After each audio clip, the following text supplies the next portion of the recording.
जी अस्सलाम वालेकुम। 17 मार्च आज के जो मार्केट रैप के अंदर फर्स्टली तो जो अगर व्हील को देखें तो के स्टैंडर्ड के ऊपर जो व्हील की फर्स्ट लुक है एट ए ग्लांस, इसके अंदर हमारे पास मिक्स एक्टिविटी नजर आती है। फर्टिलाइजर में से कुछ डायरेक्टिव नोट के ऊपर क्लोज करते नजर है स्टॉक्स।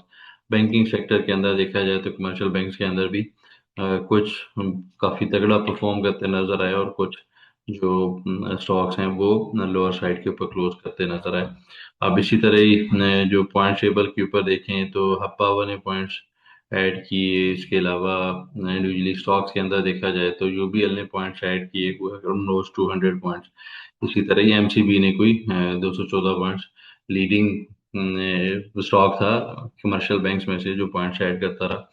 अब कन्वेंशनल जो हमारे पास फिगर्स प्रिंट हुए केस हंड्रेड के ऊपर, तो उसकी अगर हम बात करें तो कोई 1,50,000 के पास केस हंड्रेड ओपन हुआ है। फिर उसके बाद जो लो था वो 1,48,500 का था। हाई अपसाइड के ऊपर 151,503 का था। और फिर अगेन लास्ट जो आवर्स थे उनके अंदर रिकवरी बनी। वहां पे नेशनल बैंक ने काफी अच्छा रिकवर किया। एट वन टाइम कोई 16-17 रुपीज डिस्काउंट करके चल रहा था, फिर अगेन दोबारा से अपसाइड के ऊपर काफी अच्छा रिकवर किया। 190 रुपीज का आपके टेस्ट भी किया एरिया, और फिर सेटल क्लोजिंग थोड़ी सी नीचे आई है। और इसी तरीके फिर अगेन कुछ स्टॉक्स अपसाइड के ऊपर ईएनपी के स्टॉक्स थे जो कि वो जीटीसी पीपीएल हो गया, उनके अंदर भी पॉइंट्स ऐड हुए। तो फिर नेट क्लोजिंग 837 पॉइंट प्लस की आई है। 150,016 के ऊपर इंडेक्स क्लोज हुआ है। जो अभी के लिए हमारे पास वॉल्यूम है, टोटल वॉल्यूम, उसकी अगर हम बात करें कि स्टैंडर्ड के ऊपर कोई 145 मिलियन के वॉल्यूम हमारे पास ट्रेड होते नजर आए हैं। अब हम आज के सेशन के अंदर जो डैशबोर्ड पे अगर चले तो यहाँ पे जो मार्केट परफॉर्मेंस थी, लीडर्स के अंदर लूजर्स की बात करें तो लीडर्स के अंदर जो स्टॉक्स हैं वॉल्यूम लीडर्स में वो बीओपी है, कोई ऑलमोस्ट 32 मिलियन का काम हुआ। के इलेक्ट्रिक है जहाँ पे 18 मिलियन का काम हुआ। डब्ल्यूटीएल के ऊपर भी अच्छा काम हुआ। पेल के ऊपर कल रिजल्ट पोस्ट हुआ था, आज फिर स्लाइटली एक्टिव नोट के ऊपर ही क्लोज किया, लेकिन डिस्पाइट नेगेटिविटी यहाँ पे भी 12 मिलियन का काम हुआ। एनसीपीएल के ऊपर भी अप्रोक्सीमेटली 12 मिलियन का काम हुआ। अब गेनर्स को अगर हम देखेंगे तो यहाँ पे भी कोई मेजर स्टॉक नहीं है इंडेक्स के ऊपर जो स्टॉक हो। तो लूजर्स के ऊपर अगर हम नजर डालें तो यहाँ पे भी साइड बोर्ड आइटम्स ही हैं, कोई मेन आइटम नहीं है। अब हम कन्वेंशनल चार्ट्स की तरफ चलें केस हंड्रेड के ऊपर, तो यहाँ पे हमारी जो लास्ट डिस्कशन आप लोगों के साथ थी मार्केट रैप्स के ऊपर, अगर किसी ने आज इस वीक का वेबिनार फॉलो किया है तो we are of the view कि मार्केट इस वीक के अंदर अपसाइड के ऊपर एक तगड़ा बाउंस जनरेट करना चाहिए। और उसका एक ही हमारे पास जो कन्फ्लुएंस था, अगेन हमारे पास गैप के ऊपर हायर लो पोस्ट होगा और उसके बाद कुछ सिलेक्टिव इंडिकेटर्स के ऊपर हमारे पास डिवर्जेंसेस अपीयर होंगी, जिस कॉन्फ्रेंस के साथ हम ये व्यू बना रहे थे कि अपसाइड के ऊपर केस स्टैंडर्ड एक अपसाइड का बाउंस एक विटनेस कर सकता है। क्योंकि केस स्टैंडर्ड के ऊपर ये जो लास्ट वीक्स के अंदर परफॉर्मेंस रही है तो ये स्लाइटली एग्जॉशन की परफॉर्मेंस है बीयर साइड के ऊपर। और फिर अगेन न्यूज फ्लो जो अभी जियोपॉलिटिकल सिचुएशन है उसको देखते हुए अपनी पोजीशन साइजिंग के ऊपर फोकस करना चाहिए। अब कन्वेंशनल लेवल्स के ऊपर यस्टरडे हमने अगेन एक डाउन साइड के ऊपर सेल ऑफ देखा, और आज के सेशन में अपसाइड के ऊपर अलियास के अंदर रिकवरी के ऊपर लास्ट आवर्स के अंदर फिर अगेन एक प्रेशर और फिर रिकवर करते हुए केस ने क्लोज किया।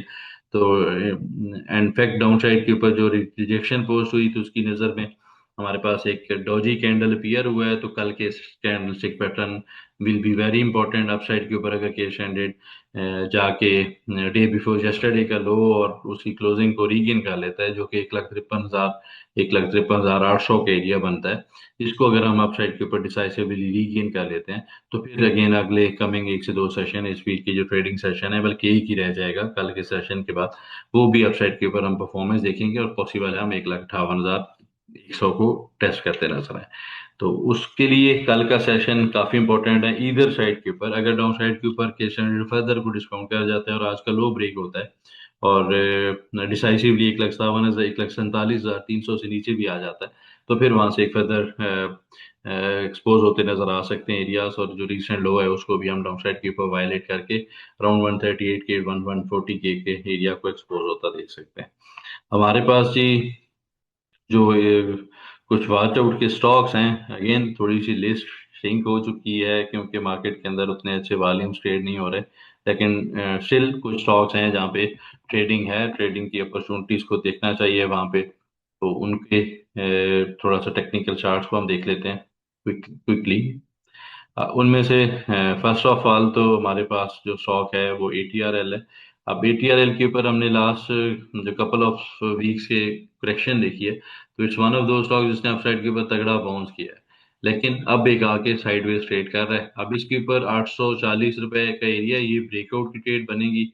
और सेकंड सिनारियो ये है कि 780 रुपए का स्टॉप लॉस रख के वीकनेस के ऊपर बाय करना चाहिए, और अपसाइड के ऊपर अगेन प्रॉफिट टेकिंग भी बाउंस के ऊपर 820 रुपए 830 रुपए के पास की जा सकती है। नेक्स्ट हमारे पास जो स्टॉक है वो पेपल है, पाक इलेक्ट्रॉन। अगेन यहाँ पे जो इसकी रिट्रेसमेंट्स हैं, अगर इसको वीकली चार्ट्स के ऊपर लेके चलें, तो रीसेंट टाइम फ्रेम्स के ऊपर इसने काफी अच्छा परफॉर्म किया। फिर अगेन अब एग्जॉशंस के बाद डाउन साइड के ऊपर बीएस एक्टिव नजर आते हैं इस स्टॉक के अंदर, और बीएस का कंट्रोल फिलहाल ज्यादा है डाउन साइड के ऊपर। और इसके ऊपर एक जो कन्वेंशनल लेवल था उसके पास ही क्लोज कर रहा है, सेकंड थर्ड कंसेक्टिव सेशन है, which is not a good sign, लेकिन स्टिल अभी तक वायलेशन नहीं मिली। तो मेरे ख्याल में अगर तो फर्दर डिप आती है तो उसके अंदर इंट्राडे के लिए स्टिल कंसिडर किया जा सकता है। पहले को अपसाइड के ऊपर एक दफा मेरे ख्याल में मौका मिलना चाहिए बेचने का।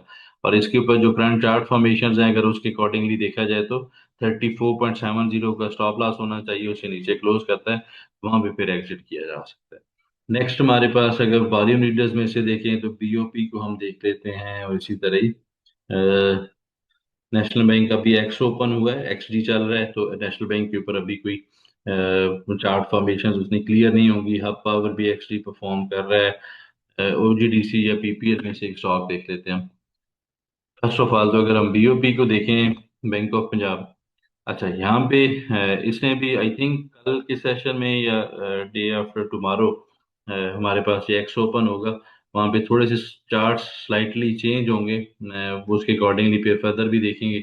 अभी के लिए जो रिसेंट हमारे पास एक क्लियर लेग है, वहाँ पे अगर हम फिब लेवल्स का अप्लाई करें तो हमारे पास एक 38.2% की करेक्शन थी, जो कि एक क्लासिक एग्जांपल है। अब 61.8% से नीचे ट्रेड कर रहा है, तो मेरे ख्याल में ये फर्दर डाउन साइड के ऊपर 22.5 23.5 रुपए की तरफ मूव कर सकता है। यहाँ से 1.5 रुपए वैसे भी एक्स की मद में, डिविडेंड्स की मद में डिस्काउंट कर जाएगा, तो वो एक अट्रैक्टिव बाइंग पोजीशन होगी, फिर वहां पे रिजेक्शन के ऊपर देखेंगे। नेक्स्ट हमारे पास जी OGDC को देख लेते हैं। OGDC के ऊपर चार्ट फॉर्मेशन काफी बेहतर है, आज भी रिजेक्शन पोस्ट की है, कल ग्रीन कैंडल क्लोज करता है तो यहाँ पे बाय करके अपसाइड के ऊपर मौका ढूंढने, मौका मिल जाएगा इंशाल्लाह 280 रुपए के पास बेचने का। तो again it's a good stock, यहाँ पे heavy fund, heavy weightage stock है, तो एक्टिविटी भी रहेगी, वॉल्यूम्स भी काफी बेहतर ट्रेड होते हैं, जिसके अंदर ट्रेड को मैनेज किया जा सकता है बाई साइड के ऊपर। That's it from my side ji, best of luck, thank you.